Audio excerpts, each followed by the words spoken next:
안녕하세요. 지수매상입니다. 오늘은 일본의 버블 경제 몰락 과정과 그리고 현 상황에 대해서 이야기해 보도록 하겠습니다. 일본의 경제를 이해하기 위해선 필히 세계 경제 흐름을 알고 있어야 하는데요. 특히 미국 경제의 흐름을 알고 있어야 하는데 그 중심에는 달러가 있습니다. 1970년대 미국에서는 스태그플레이션이라고 하는 기이한 현상이 일어나는데요. 이 스태그플레이션이란 스태그네이션과 인플레이션의 합성어예요. 스태그네이션은 경제가 장기간 동안 성장하지 않고 정체되는 상황을 의미하고요. 그리고 인플레이션은 여러분들 잘 알고 있다시피 통합팽창으로 물가가 상승하는 것을 의미합니다. 그러니까 스태그플레이션이란 경기 침체 플러스 물가 상승이라는 거죠. 70년대 이전만 하더라도 이런 상황이 불가능하다고 여겨졌었는데 밀턴 프리드먼 등의 경제학자들이 이유를 찾아냈습니다. 물건의 가격은 보통 수요 공급에 따라 결정된다고 알고 있죠. 그런데 스태그플레이션 시에 경기 침체로 인해 수요가 떨어지는 게 분명한데 왜 물건 가격이 오르냐는 겁니다. 자, 이 수요 공급 법칙이라는 단어를 한번 살펴보세요. 수요도 있지만 공급도 있잖아요. 수요가 떨어지더라도 공급이 떨어지면 물건 가격이 오를 수 있죠. 자, 원래라면은 물건 가격이라는 게 수요가 오르거나 공급이 떨어지면은 물건 가격이 오르게 되어 있거든요. 근데 수요가 떨어지더라도 이 공급이 훨씬 더 떨어지면은 물건 가격이 오를 수 있다는 겁니다.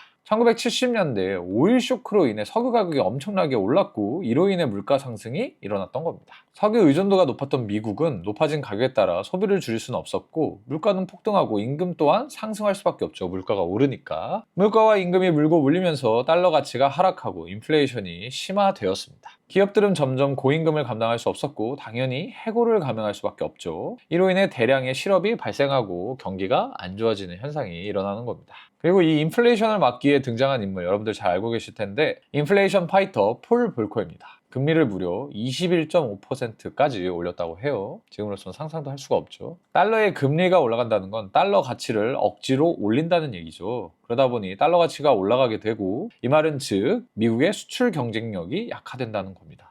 왜냐? 달러가 비싸진다는 거는 미국이 파는 물건 가격도 비싸진다는 거니까 수출 경쟁력이 약해지겠죠. 그러다 보니 미국의 과제는 무역 적자를 해결하는 것으로 바뀌었는데요. 이 무역 적자를 해결하기 위해 1985년 9월 22일 뉴욕의 한 호텔에서 세계 경제 5대 대국이 모여 회의를 했는데 이게 바로 플라자 합의입니다. 합의 내용이 뭐였냐? 100억 달러를 각출해서 일제히 달러를 투매하자. 그러니까 달러 가치 좀 떨어뜨려줘 라고 미국이 부탁을 한 거죠. 아까 무역 적자를 막기 위해서. 이처럼 달러 절하가 일어나면 갑자기 미국 상품이 세일하는 거나 다름이 없으니까 수출이 잘 될 것으로 생각을 한 거죠. 근데 이 플라자 합의 이후 미국과 유럽 간의 무역 적자는 감소했지만 일본과의 적자는 감소하지 않고 오히려 증가했어요. 일본이 시행하는 관세 장벽 때문에 일본에서 미국 제품 수입이 제한되었기 때문입니다. 일본이 무역에서 흑자를 본다는 것은 일본의 화폐인 엔화 가치가 증가한다는 것을 뜻해요. 심지어 달러 가치가 떨어지는 것을 보며 투기 세력들은 달러를 대량 매도하기 시작했고 미국이 생각하는 것보다 달러가 더 떨어지기 시작했습니다.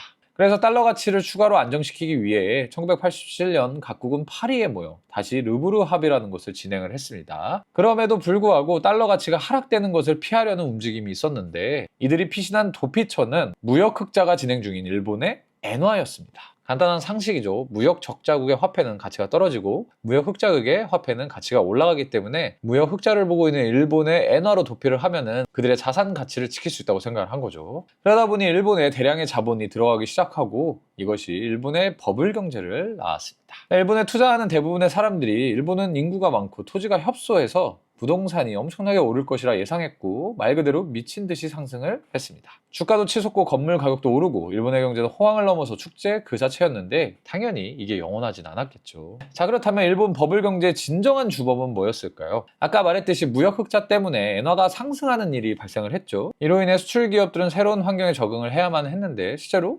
적응을 하기도 했다고 합니다. 그러나 일본 정부는 이것을 제대로 인식하지 못하고 있었고요. 일본 정부는 그냥 겁이 나죠. 엔화 가치가 계속 올라가니까 수출기업이 타격을 입을 거라 생각을 하고 금리 인하를 통해 이것을 막으려고 했습니다. 제가 여러 번 말씀드렸다시피 금리라는 것은 돈의 가치니까 금리 인하를 한다는 것은 엔화 가치를 억지로 끌어내린다는 거고 이것을 통해 수출기업이 타격받는 것을 막으려고 했습니다. 이러면 어떻게 될까요? 가뜩이나 일본이라는 도피처로 돈이 몰리고 있는데 일본은행에서도 돈이 계속 풀리는 겁니다. 돈이 엄청나게 많이 풀리는 효과가 생긴 거죠. 당연히 버블이 일어날 수밖에 없습니다. 뒤늦게 일본도 금리 인상을 하려고 했으나 하필이면 이때 역사적인 일이 하나 일어납니다. 블랙먼데이라고 하는 대폭락이 일어난 거죠. 그로 인해 일본 정부는 적절한 타이밍에 금리 인상을 하는데 실패를 했고 적당한 버블에서 터져야 덜 죽는데 버블이 훨씬 더 커진 후에야 이 버블이 터져버린 거죠. 일본의 집값이 100만 달러에서 1만 달러, 즉 1% 수준으로 떨어졌다고 합니다. 이것이 일본의 많은 사람들이 겪은 참혹한 현실이고 이후 일본은 기나긴 침체를 겪고 있죠. 마이너스 99%를 겪으면 누구나 의욕을 잃을만 할 것 같아요. 그리고 현재의 상황을 한번 검토를 해볼게요. 최근 엔화가 갑자기 오르는 현상이 일어났는데 이건 무슨 이유였을까요? 미국의 제조업 지표와 고용 지표가 악화되면서 경기 침체 우려가 여전히 남아있죠. 이런 이유로 금리를 인하하더라도 경기 침체가 해결이 안 될 수도 있다는 전망이 제법 강력한 지지를 얻고 있습니다. 꽤나 오랫동안 일본은 저금리 정책을 유지하고 미국은 고금리 정책을 유지했어요. 이러다 보니까 당연히 일본의 돈이 미국으로 흘러 들어갔을 것입니다. 미국 아니더라도 일본보다 금리가 높은 곳으로 돈이 흘러 들어갔을 거예요. 하지만 최근 변화로 인해 떠났던 일본의 돈이 다시 자국으로 돌아오는 상황이 발생하는 것입니다. 자, 그리고 엔캐리 청산이라는 말이 요즘 유행하죠. 이게 과연 무슨 뜻일까요? 이 말을 이해하기 위해서는 일단 캐리 트레이드라는 것에 대해서 알아야 합니다. 캐리 트레이드가 뭐냐? 금융시장에서 자주 사용되는 전략으로 금리가 낮은 나라에서 자금을 조달하고 금리가 높은 나라에 투자해서 이자 차익을 얻는 방식을 캐리 트레이드라고 합니다. 자, 그렇다면 엔캐리는 엔화 캐리 트레이드의 약자겠죠. 엔화의 금리가 낮으니까 일본에서 돈을 빌려서 금리가 높은 다른 나라에 투자해 차익을 볼 수 있는 겁니다. 그러나 이게 항상 수익이 나는 건 아니죠. 당연히 환율 변동에 따라 리스크가 동반이 되고요. 예를 들어서 투자자가 엔화를 빌려서 호주 달러로 자산을 구매했다고 가정할 때 호주 달러 가치가 하락하거나 혹은 엔화 가치가 상승하면 투자자는 큰 손실을 입을 수 있겠죠. 그러니까 엔캐리 청산이란 엔화 가치가 갑자기 올라가면 청산당하는 것을 뜻하는 겁니다. 자, 오늘 영상 여기까지고요. 엔캐리 청산과 관련된 용어가 유튜브에 많이 뜨길래 한번 정리를 해보았습니다. 이 엔캐리 청산이라는 용어를 이해하기 위해선 일본 경제의 흐름과 그리고 과거 세계 경제의 흐름을 이해하고 있어야 훨씬 더 이해가 쉬우실 거고요. 당연한 거지만 우리의 경제를 이해하는 것은 지금 상황만 보면 될 게 아니라 이미 오래전 역사를 훑어와야 지금의 경제 상황을 훨씬 더 잘 이해할 수 있다는 거 아마도 이 영상을 보시면 조금은 이해가 되지 않을까 생각을 해봅니다.